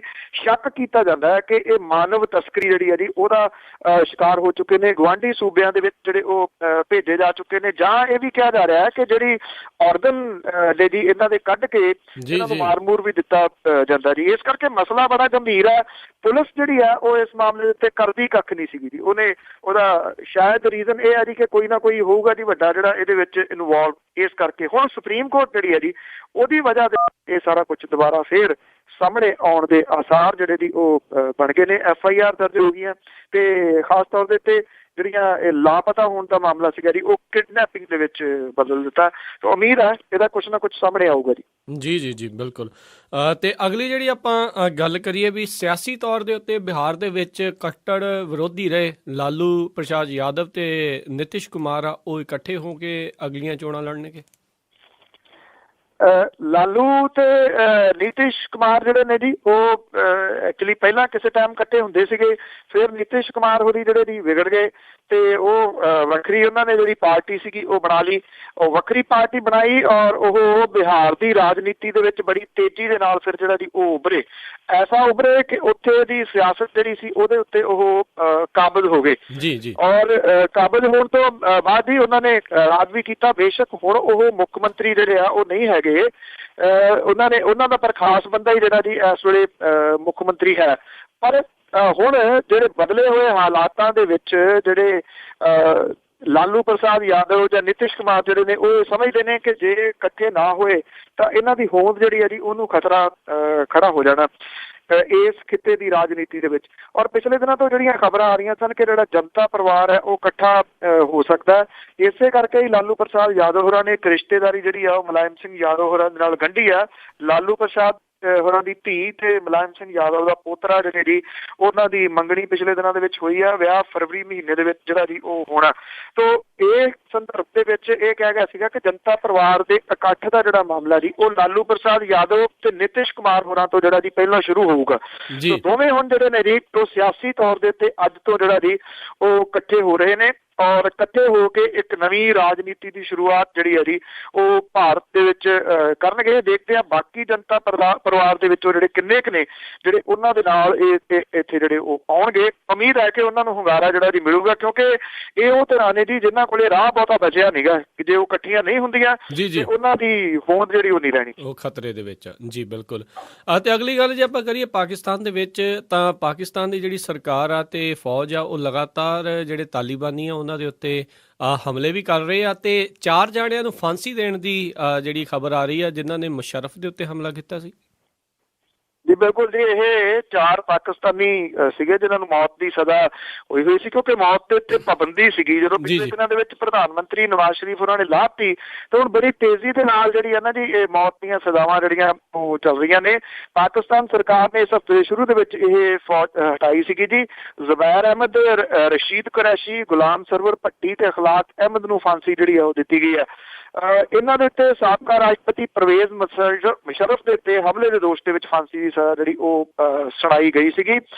ਇਹ ਕਿਹਾ ਜੀ ਕਿ ਕੁਝ ਇੱਕ ਹੋਰ ਨੇ ਜਿਨ੍ਹਾਂ ਨੂੰ ਅੱਜ ਫਾਂਸੀ ਜਿਹੜੀ ਲਾਈ ਜਾ ਸਕਦੀ ਹੈ। 80 ਦੇ ਕਰੀਬ ਜਿਹੜੇ ਦੱਸੇ ਜਾ ਰਹੇ ਨੇ ਜੋ ਫਾਂਸੀ ਅਗਲੇ ਆਉਣ ਵਾਲੇ ਦਿਨਾਂ ਦੇ ਦੌਰਾਨ ਜਿਹੜੀ ਹੈ ਜੀ ਉਹ ਦਿੱਤੀ ਜਾ ਸਕਦੀ ਹੈ। ਇਹਨਾਂ ਦੇ ਜਿਹੜੇ ਰਿਸ਼ਤੇਦਾਰ ਨੇ ਉਹਨਾਂ ਨੂੰ ਇੱਕਦਮ ਜਿਹੜਾ ਬਸ ਇਹੀ ਕਹਿ ਕੇ ਲਿਆਂਦਾ ਗਿਆ ਜੀ ਕਿ ਲਾਸਟ ਮੁਲਾਕਾਤ ਜਿਹੜੀ ਹੈ ਉਹ ਕਰ ਲਓ। ਕੁਝ ਦੀ ਅਖੀਰਲੀ ਮੁਲਾਕਾਤ ਜਿਹੜੀ ਹੈ ਜੀ ਉਹ ਕਰਵਾਈ ਗਈ ਹੈ। ਪਾਕਿਸਤਾਨ ਦੀ ਜਿਹੜੀ ਸਰਕਾਰ ਹੈ ਜੀ ਉਹ ਸਖਤੀ ਦੇ ਰੌਂ ਦੇ ਵਿੱਚ ਹੈ। ਅੱਤਵਾਦੀਆਂ ਨੂੰ ਇਹ ਸੁਨੇਹਾ ਜਿਹੜਾ ਜੀ ਉਹ ਦੇਣਾ ਚਾਹੁੰਦੀ ਹੈ ਕਿ ਉਹ ਸਖਤ ਹੈ, ਪਰ ਪ੍ਰੋਬਲਮ ਜਿਹੜੀ ਹੈ ਨਾ ਜੀ ਸਭ ਤੋਂ ਵੱਡੀ ਉਹ ਇਹ ਹੈ ਕਿ ਜਿਹੜੇ ਫਿਰਾਇਨ ਨੇ ਜਿਹੜੇ ਆਉਂਦੇ ਇਹ ਧਾਰ ਕੇ ਨੇ ਕਿ ਉਹ ਮਰਨ ਆਉਂਦੇ ਨੇ, ਤਾਂ ਇਹ ਉਹਨਾਂ ਨੂੰ ਫਾਂਸੀ ਜਿਹੜੀ ਹੈ ਜੀ ਕੀ ਡਰਾ ਸਕੂਗੀ?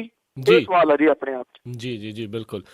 ਤੇ ਆਪਾਂ ਜਿਹੜੀਆਂ ਇਹ ਗੱਲਾਂ ਬਾਤਾਂ ਜਿਹੜੀਆਂ ਜੀ ਕੀਤੀਆਂ, ਇੱਥੇ ਜਿਹੜਾ ਅੱਜ ਦਾ ਪ੍ਰੋਗਰਾਮ ਹੁਣ ਸਮਾਪਤੀ ਵੱਲ ਆ, ਤੇ ਜਾਣ ਤੋਂ ਪਹਿਲਾਂ ਜੀ ਅੱਜਨਾਮਾ ਤੇ ਮਾਇਆਵਤੀ ਦਾ ਉੱਠਿਆ ਕੇਸ ਮੁੜ ਕੇ ਲੱਗਾ ਕਰਨ ਕੋਈ ਜੱਜ ਸੁਣਵਾਈ ਮੀਆਂ ਜੀ।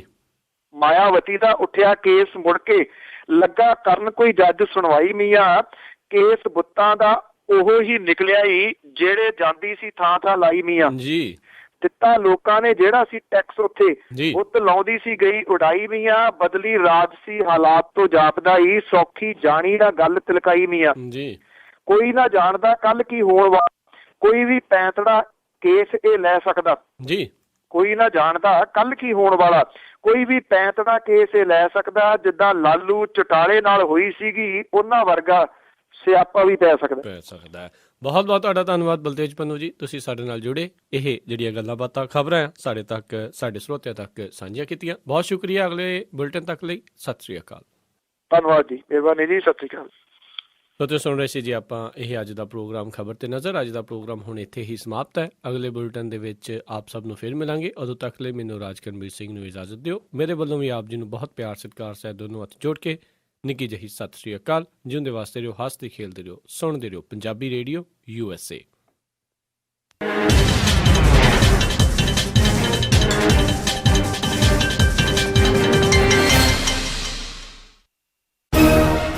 ਚੌਵੀ ਘੰਟਿਆਂ ਦੇ ਵਿੱਚ ਕਿਹੜੀਆਂ ਘਟਨਾਵਾਂ ਬਣੀਆਂ ਸੁਰਖੀਆਂ? ਪੰਜਾਬ, ਭਾਰਤ, ਪਾਕਿਸਤਾਨ, ਅਮਰੀਕਾ ਅਤੇ ਵਿਸ਼ਵ ਭਰ ਦੀਆਂ ਖਬਰਾਂ। ਕਿਹੜੇ ਸਿਆਸਤਦਾਨ ਨੇ ਕੀ ਕਿਹਾ? ਕੀ ਕਰ ਰਹੀ ਹੈ ਸਰਕਾਰ? ਕੀ ਵਿਰੋਧੀ ਧਿਰ ਆਪਣਾ ਰੋਲ ਨਿਭਾ ਰਹੀ ਹੈ? ਟੈਕਸੀ ਟਰੱਕ ਇੰਡਸਟਰੀ ਦੀਆਂ ਖਬਰਾਂ ਤੇ ਰਹੇਗੀ ਸਾਡੀ ਅੱਖ। ਮੌਸਮ ਦੀ ਜਾਣਕਾਰੀ, ਸਟਾਕ ਮਾਰਕੀਟ ਦੇ ਵਿੱਚ ਉਤਰਾਵ ਚੜਾਵ, ਡਾਲਰ ਪਾਉਂਡ ਦਾ ਭਾਅ, ਜਾਣਾਂਗੇ ਇਹ ਸਾਰਾ ਕੁਝ। ਇਹ ਸਾਰੀਆਂ ਖਬਰਾਂ ਪੰਜਾਬੀ ਦੇ ਵਿੱਚ ਤੁਹਾਡੇ ਲਈ ਪੇਸ਼ ਕਰਨਗੇ। ਸਤਿ ਸ਼੍ਰੀ ਅਕਾਲ ਦੋਸਤੋ, ਮੈਂ ਹਾਂ ਬਲਤੇਜ ਪੰਨੂ ਪੰਜਾਬ ਤੋਂ। ਟੈਲੀਸੋਟੋ ਮੈਂ ਚੰਡੀਗੜ੍ਹ ਤੋਂ ਸੁਸ਼ੀਲ ਦੁਸਾਂਝ। ਬਿਊਰੋ ਦਫ਼ਤਰ ਸ਼ਿਵਪੁਰਾ ਪਾਕਿਸਤਾਨ ਤੋਂ ਮਸੂਦ ਮਲੀ ਬੜਾ ਅਦਬ ਭਰਿਆ ਤਨੀਕਾ ਜੀ ਸਲਾਮ ਪੇਸ਼ ਕਰਦਾ ਹੈ, ਕਬੂਲ ਕਰੋ। ਸ੍ਰੀ ਮੁਕਤਸਰ ਸਾਹਿਬ ਤੋਂ ਜਸਵਿੰਦਰ ਸਿੰਘ ਬਿੱਟਾ ਵੱਲੋਂ ਪਿਆਰ ਭਰੀ ਨਿੱਘੀ ਸਤਿ ਸ੍ਰੀ ਅਕਾਲ। ਸੈਨੋਜ਼ੇ ਸਟੂਡੀਓ ਤੋਂ ਮੈਂ ਰਾਜਕਰਨਵੀਰ ਸਿੰਘ, ਮੈਂ ਹਰਜੋਤ ਸਿੰਘ ਖਾਲਸਾ ਅਤੇ ਮੈਂ ਗੁਰਸਿਮਰਨ ਸਿੰਘ। ਦਿਨ ਭਰ ਦੇ ਵਿੱਚ ਅੱਡ-ਅੱਡ ਸਮਿਆਂ ਤੇ ਸੁਣਨਾ ਨਾ ਭੁੱਲਿਓ, ਸਿਰਫ ਪੰਜਾਬੀ ਰੇਡੀਓ USA ਤੇ। ਵਧੇਰੇ ਜਾਣਕਾਰੀ ਲਈ ਕਾਲ ਕਰੋ 408 272 5200 408 272 5200 ਜਾਂ 408 722 7698 408 72